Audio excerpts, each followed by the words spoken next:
In question 4, you are asked to use the rules of indices and they were given to you. Normally you have to look up the formula booklet for these. So what does it mean? When we have a number, which is what A represents, so I'm going to pick a different one. Let's say 2 to the power of 2. And the same number A here, let's say times 2 to the power of 10.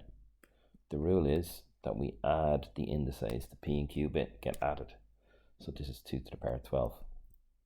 So similarly, we have x to the power 2 by x to the power 3 is equal to x to the power 2 plus 3, which is equal to x to the power 5. I think about half of you wrote, and you know it, you're going to have written x to the power 6. You multiplied. That's the whole clue here, is that multiply leads to add.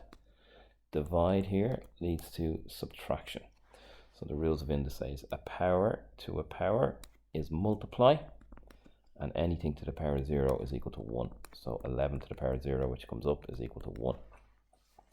So this is rule 2 here, power to a power.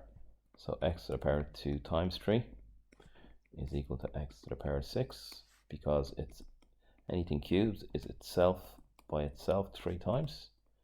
X to the power 2 by x to the power 2 by x to the power 2, we can use dots or brackets to represent multiply, is equal to x to the power 6. Similarly above, 2 times 3 is 6. Then we have a second, add x to the power 2 times 5. 2 is x to the power 2 plus 5, which is x to the power 7. And I think you should write it out like this to show what you're doing. Anything to the power 0 is equal to 1. So just the answer here equals 1.